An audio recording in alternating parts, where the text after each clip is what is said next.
YouTube ప్రేక్షకులందరికీ నమస్సుమాంజలి. ఆంగ్ల నూతన సంవత్సర శుభాకాంక్షలు. 2025 ఆంగ్ల నూతన సంవత్సరం జనవరి 1 నుంచి ప్రారంభమవుతోంది. ఈ సంవత్సరంలో 2025 సంవత్సరంలో శ్రోతలందరికీ, ప్రజలందరికీ సుఖ సంతోషాలు ఉండాలని, అన్ని గ్రహాలు అనుకూలించి వారు అనుకున్న పనులు నెరవేరాలని, వారు సుఖ సంతోషాలతో, శాంతి సౌభాగ్యాలతో వెలసిల్లాలని ఆ భగవంతుణ్ణి ప్రార్థిస్తున్నాను. శుక్లాం భరధరం విష్ణుం శశివర్ణం చతుర్భుజం ప్రసన్నవదనం ధ్యాయేత్ సర్వవిఘ్నోపశాంతయే.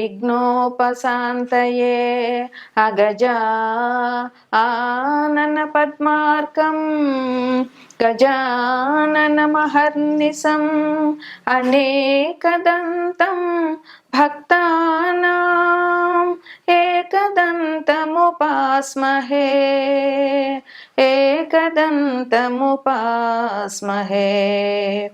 ఓం శ్రీ మహాగణాధిపతియే నమః. ఓం శ్రీ మాత్రే నమః. ఓం శ్రీ గురుభ్యో నమః. మనం ఇప్పుడు 2025 జనవరి మాస ఫలితాలు చెప్పుకుంటున్నాము. ముందుగా తదుపరి వృశ్చిక రాశి. ఈ వృశ్చిక రాశికి అధిపతి కుజుడు. వృశ్చిక రాశి వారిలో వృశ్చికంలో విశాఖ 4వ పాదము, అనురాధ 4 పాదాలు, జ్యేష్ఠ 4 పాదాలు ఉంటాయి. ఈ రాశి వారికి బుధుడు, రవి, శుక్రుడు చాలా బలంగా ఉన్నారు.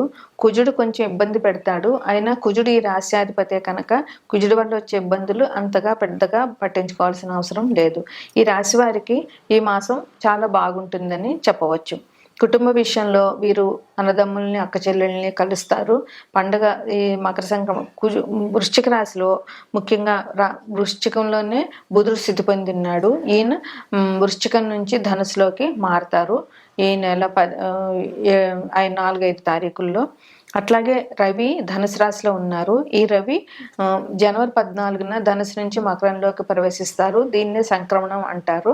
అయితే రవి ఒక రాశి నుంచి ఇంకో రాశిలోకి మారడాన్ని మార్పుని సంక్రమణం అంటాము.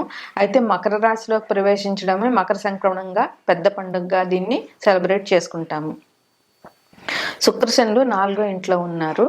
రాహువు 5వ ఇంట్లో ఉన్నారు.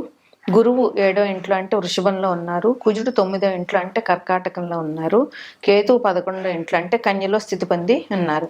ఈ రాశి వారికి కుటుంబం చాలా సహకారంగా ఉంటుంది. వీరు కుటుంబ వ్యక్తుల మీద చాలా ప్రేమాభిమానాలు కలిగి ఉంటారు. వీరికి తమ కుటుంబమే ముందు, తర్వాత మిగతా వారు అనే ఉద్దేశంలో వీళ్ళు ఉంటారు. కుటుంబం కోసం ఏదైనా చేయడానికి ఈ రాశివారు రెడీగా ఉంటారు. అందువల్ల వీరికి కుటుంబంతో మంచి సన్నిహిత సంబంధాలు కలిగి ఉంటాయి. వీరు 24 గంటల కుటుంబం గురించి ఆలోచించుతూ ఉంటారు. అంటే తమ అన్నదమ్ములు, అక్క చెల్లెళ్ళు వాళ్ళ సౌఖ్యం కోసమే ఆలోచించుతూ ఉంటారు. అందువల్ల ఈ రాశి వారికి కుటుంబ సహకారం బాగా ఉంటుంది. రెండవది మాట. వీరికి 2వ ఇంట్లో ప్రస్తుతం రవి ఉన్నారు. రవి చాలా ఆత్మస్థైర్యాన్ని ఇచ్చే గ్రహము. అదేవిధంగా మాట కూడా రవి 2వ ఇంట్లో అంటే మాట కనుక 2వ ఇంట్లో రవి ఉన్నారంటే వీరు మాట్లాడేది చాలా బాగా మాట్లాడతారు, చాలా లౌక్యంగా మాట్లాడతారు. వీరు మాట్లాడే మాట ఎదుటి వాళ్ళకి చాలా గౌరవాన్ని కలుగజేసేలాగా ఉంటుంది. లౌకికమైనటువంటి తెలివితేటలు ఈ రాశి వారికి చాలా ఎక్కువగా ఉంటాయి. అంతేకాక ఈ రాశి వారు అంతా చాలా దాపరికం. వారు వ్యక్తిగత విషయాలు కానీ, కుటుంబ విషయాలు కానీ ఎవరితోటి షేర్ చేసుకోరు. వారి మనసులో ఏముందన్నది ఇంట్లో సభ్యులు కూడా కనిపెట్టలేరు. ఉద్యోగం విషయంలో ఉద్యోగస్తులకి మంచి ప్రమోషన్లు వచ్చే అవకాశం ఉంది. వీరు కష్టపడి పనిచేసే తత్వం కనుక వీరికి ఉద్యోగంలో ఎటువంటి ఇబ్బందులు ఉండవు. దినదిన ప్రవర్ధమానం లాగా వీరికి ఉద్యోగంలో ఉన్నతే ఉంటుంది. భారం ఎక్కువగా ఉంటుంది. కాకపోతే ఎందువలనంటే ఉద్యోగంలో కాస్త పని ఒత్తిడి వల్ల వీరికి చాలా భారంగా ఫీల్ అవుతూ ఉంటారు. డిసెంబర్ అంతా కూడా వీళ్ళు చాలా శ్రమపడి ఉన్నారు. అందువల్ల వీరికి ఈ మాసంలో కొంచెం ఆటవిడుపుగా ఉంటుంది. వీరు కొంచెం సుఖంగా ఈ మాసంలో ఉంటారు. వృత్తి అనేటటువంటిది అన్ని వృత్తుల వాళ్ళకి కూడా ఇబ్బంది లేకుండా ఉంటుంది. శని ఈ రాశి వారికి కొంచెం ఇబ్బందిని కలుగజేస్తాడు. ఎందువలనంటే శని వృశ్చికాన్ని లగ్నంగా చేసుకుంటే 4వ ఇంట్లో శని ఉన్నారు. శనికి కష్టపడే వాళ్ళంటేనే ఇష్టం. సుఖంగా బద్ధకంగా కూర్చోవడం అంటే శనిగా ఇష్టం ఉండదు. అందువల్ల ఈ రాశి వారికి శని ఇబ్బందుల్ని తిప్పటని కలుగజేస్తాడు. విదేశాలకు వెళ్ళాలనుకుంటున్న వాళ్ళు, అంటే ఇక్కడి నుంచి వేరే దేశానికి వెళ్దాం అనుకుంటున్న వాళ్ళు, అక్కడి నుంచి ఇక్కడికి వద్దాం అనుకుంటున్న వాళ్ళకి ఈ మాసం చాలా అనుకూలంగా ఉంది. అందువల్ల వీళ్ళు విదేశానికి సంబంధించినటువంటి అన్ని పనులు వీళ్ళు మొదలు పెట్టుకోవచ్చు. వ్యవసాయదారులకి ఈ మాసం చాలా బాగుంటుంది. ఎందువలనంటే ఈ మాసంలో 14వ తారీఖున మకర సంక్రమణం జరుగుతుంది. సంక్రమణం తర్వాత రోజు కనుమ, ముక్కనుమ వ్యవసాయదారులు చాలా బాగా సెలబ్రేట్ చేసుకుంటారు. వ్యవసాయ పనిముట్లన్నిటికీ పూజలు చేయడము, పశువులకు పూజలు చేయడము చేస్తారు కనుక వ్యవసాయదారులకు పంట చేతికి వస్తుంది కనుక వీరికి చాలా బాగా ఈ పండుగ చేసుకోవడానికి అవకాశం ఉంటుంది కనుక వ్యవసాయదారులకి ఈ మాసం చాలా బాగుందని చెప్పవచ్చు. అట్లాగే ఈ రాశిలో వారు ఈ మాసంలో బంధువుల్ని కలవడము, స్నేహితులతో కలవడము చాలా ఎంజాయ్ చేస్తారు, చాలా విలాసంగా గడుపుతారు, చాలా ఫంక్షన్స్కి వెళ్తారు. ఈ ఈ ఈ మాసంలో వీరికి మంచి విందు వినోదాలతోటి, విలాసాలతోటి ఈ రాశి వాళ్ళు ఈ మాసంలో బాగా గడుపుతారు. అయితే వీరికి 7వ ఇంట్లో గురువు ఉన్నారు. గురువు దృష్టి వీరి మీద ఉంది కనుక వీరికి గురువుకి సంబంధించినటువంటి పూజలు చేసుకోవడము, దైవానికి సంబంధించినటువంటి ఖర్చులు పెట్టడము ఈ రాశి వాళ్ళకి చాలా మంచిది. ఎందువలనంటే దేవుడికి సంబంధించిన ఖర్చు ఏది పెట్టినా అది మనకి పుణ్యాన్నే ఇస్తుంది కనుక ఈ రాశి వారు గురువుకి సంబంధించినటువంటి పూజలు చేయడము, లేదా పరమేశ్వరునికి అభిషేకం చేయడము ఈ రాశి వారికి చాలా మంచిది. ఈ రాశి వారికి శని అధిపతి కనుక శని గ్రహం అనుకూలంగా ఉండాలి అని అంటే, అందులో శని 4వ ఇంట్లో ఉన్నారు కనుక వీరికి శని వలన వచ్చే ఇబ్బందులు తొలగిపోవాలి అంటే పరమేశ్వరుడికి అభిషేకం చేయడం చాలా అవసరం. అదిగా శనివారం నాడు శివుడికి అభిషేకం చేయడము, శివాలయ సందర్శనము చేయడము, శివుడికి సంబంధించిన స్తోత్రాలు చదువుకోవడము, శనికి సంబంధించినటువంటి స్తోత్రాలు చదవడము, పెద్దవాళ్ళకి ముసలి వాళ్ళని ఆదరణగా చూడడము ఈ రాశి వారు చేయవలసిన ముఖ్యమైన పరిహారాలు. మకర సంక్రమణం రోజున బిడ్డలున్న ప్రతి తల్లి కూడా పెరుగు దానం చేయడం వల్ల పిల్లలు అభివృద్ధిలోకి వస్తారు. పిల్లల అభివృద్ధిలోకి రావాలని ఏ తల్లైనా కోరుకుంటుంది కనుక మకర సంక్రమణం రోజున పెరుగు దానం చేయడము, శివాభిషేకాలు, శివుడికి సంబంధించిన స్తోత్రాలు చేయడము ఈ రాశి వారికి ముఖ్యమైన పరిహారంగా చెప్పవచ్చు. తదుపరి మీనరాశి. ఈ రాశి అధిపతి గురువు. మీనరాశిలో పూర్వభాద్ర 4వ పాదం, ఉత్తరాభాద్ర 4 పాదాలు, రేవతి 4 పాదాలు ఉంటాయి. ఈ మీనరాశిలో ప్రస్తుతం రాహు సంచారం చేస్తున్నారు. అంటే లగ్నంలో రాహు ఉన్నట్టు. 3వ ఇంట్లో వృషభంలో గురువు ఉన్నారు, 5వ ఇంట్లో కుజుడు ఉన్నారు, 7వ ఇంట్లో కన్యలో కేతు ఉన్నారు, 9వ ఇంట్లో బుధుడు ఉన్నారు. ఈ బుధుడు వృశ్చికం నుంచి ధనుసులోకి మారుతారు ఈ జనవరి నెలలో. 10వ ఇంట్లో రవి ఉన్నారు. ఈ రవి 10వ ఇంట్లో అంటే ధనుసు నుంచి 11వ ఇంట మకర రాశిలోకి జనవరి 14న మారుతారు. 12వ ఇంట్లో శుక్రశనులు ఉన్నారు. ఈ రాశి వారికి ఈ మాసం అంత అనుకూలమని చెప్పలేము. వీరికి మిశ్రమ ఫలితాలు ఉంటాయి. ఎందువల్ల అంటే వీళ్ళకి వ్యయంలో శని శుక్రులు ఉండడము, లగ్నంలో రాహు ఉండడము వీరికి చాలా ఇబ్బంది అని చెప్పవచ్చు. శని శుక్రులు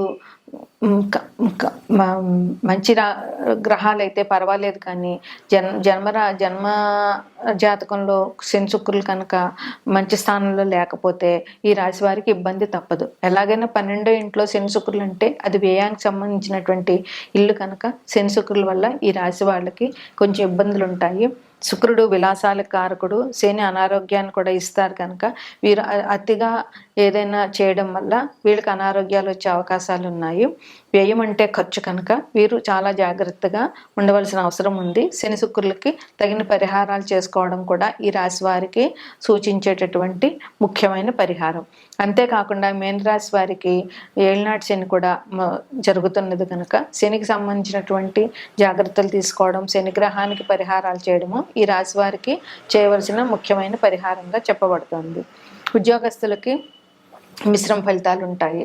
జాగ్రత్తగా తమ డ్యూటీని వాళ్ళు చేయడం అనేది ఈ రాశి వారికి చాలా అవసరం. వ్యాపారస్తులకి వ్యాపారం బాగానే ఉంటుంది, అందులో పెద్దగా లాభాలు ఉండవు, సజావుగా సాగిపోతూ ఉంటుంది. కుటుంబ వ్యవస్థలో వారికి బాగానే ఉంటుంది. కుటుంబంలో వీరు మంచి పాత్రను పోషిస్తారు. కుటుంబ సభ్యుల అందరి సహాయ సహకారాలు వీరికి లభిస్తాయి. వీరు ఎంతసేపు కుటుంబం గురించి ఆలోచించుతారు, ఎదుటి వారికి సుఖం చేయాలి అని ఆలోచించుతారు కనుక ఈ రాశి వారికి కుటుంబంకి సంబంధించినటువంటి సమస్యలు కొద్దిగా ఉండే అవకాశం కూడా చాలా ఉంది. ఖర్చులు ఎక్కువగానే ఉంటాయి. ఎందుకంటే వ్యయంలో శనులు ఉన్నారు కనుక, శుక్రుడు విలాసాలకి, ఖర్చులకి కారకుడు కనుక శుక్రుడు, అందువల్ల వీళ్ళు ఖర్చులు ఎక్కువగానే ఉంటాయి. అయితే చేసే ఖర్చు ఎంతవరకు అవసరమో, అది అవసరమా, అనవసరమా అనేటటువంటిది ఆలోచించి వీళ్ళు ఖర్చు చేయాల్సిన అవసరం చాలా ఉంటుంది. ఆదాయం బాగానే ఉంటుంది, కానీ ఆదాయం తగినంత ఖర్చు వీళ్ళకి అయిపోతూ ఉంటుంది కనుక ఆదాయం నిలబడే అవకాశం చాలా తక్కువ. వీళ్ళు తొందరపడి ఎటువంటి నిర్ణయాలు తీసుకోకూడదు. ఏదైనా ఒక నిర్ణయం తీసుకునే ముందు ఆలోచించి అది మంచిదా కాదా, లేదా వీళ్ళకి తట్టకపోతే ఎవరినైనా అడగడము, పెద్దవాళ్ళ సహాయ సహకారాలు, సలహాలు తీసుకోవడము, కుటుంబ సభ్యులతో సంప్రదించడము ఈ రాశి వారికి చాలా అవసరం. అనాలోచిత నిర్ణయాలు తీసుకోవడం మంచిది కాదు. వ్యవసాయం వారికి కుజుడు, రాహువు వీళ్ళకి ప్రతికూల గ్రహాలుగా ఉన్నారు. అందువల్ల వీళ్ళకి కొంచెం కష్టాలు ఉండేటటువంటి అవకాశం ఉంది. అలాగే ఈజీ మనీ కోసం వీళ్ళు ఆలోచించుతారు. ఈజీ మనీ అన్నది ఎప్పటికీ మంచిది కాదు. అందువల్ల వీళ్ళకి శని శుక్రుల వల్ల అనవసరమైన ఖర్చులు చేస్తారు, వ్యసనాలకు పాల్పడతారు. అలాగే ఈజీ మనీ కోసం ప్రయత్నిస్తూ ఉంటారు. ఈజీ మనీ అనేటటువంటిది అసలు మంచిది కాదు. దానివల్ల వీళ్ళు నష్టపోతారు తప్ప లాభం అనేది ఉండదు. అందువల్ల వీళ్ళు ఈజీగా వచ్చేటటువంటి డబ్బు కోసం ఎదురు చూడకుండా ఉండడమే చాలా మంచిది. వీరు దైవ దర్శనాన్ని చేయడము, వీరి కులదేవత అయినటువంటి ఆ కులదేవతని, అంటే వాళ్ళ కుటుంబానికి సంబంధించిన పూర్వం నుండి పెద్దలు పూజిస్తూ ఉన్నటువంటి కులదేవత ఉంటుంది. ఆ దేవత ఆరాధన ఈ రాశి వారికి ఈ మాసంలో చాలా ముఖ్యమైనటువంటి పరిహారం. ఆ కులదేవతను పూజించడం వీరికి చాలా అవసరం ఈ మాసంలో. అట్లాగే 14వ తారీఖున రవి శంఖం మకర రాశిలో ప్రవేశిస్తున్నారు కనుక మకర సంక్రమణం రోజున ఈ రాశిలో ఉన్నటువంటి ఈ నక్షత్రాల్లో పుట్టినటువంటి వారి తల్లులు ఎవరైతే ఉన్నారో వారు పెరుగు దానం చేయడం చాలా అవసరం. పెరుగు దానం చేయడం వల్ల వాళ్ళ పిల్లలు అభివృద్ధిలోకి వస్తారు. వాళ్ళ పిల్లలు మంచి పరీక్షల్లో ఉత్తీర్ణత సాధిస్తారు, మంచి ర్యాంకులు సంపాదించుకుంటారు. అందువల్ల పెరుగు దానం చేయడం మకర సంక్రమణం రోజున చాలా ముఖ్యమైన పరిహారం అని ప్రతి తల్లికి సూచించడం జరుగుతుంది.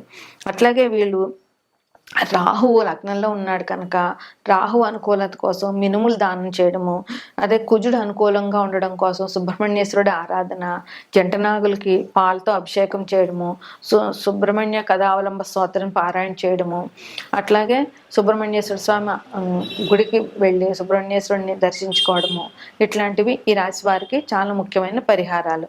అదే రకంగా గురువుకు సంబంధించినటువంటి ఆరాధన కూడా ఈ రాశి వారికి చేయదగ్గ పరిహారం. ఇది ఈ రాశి వారికి జనవరి నెలలో వచ్చేటటువంటి శుభాశుభ ఫలితాలు.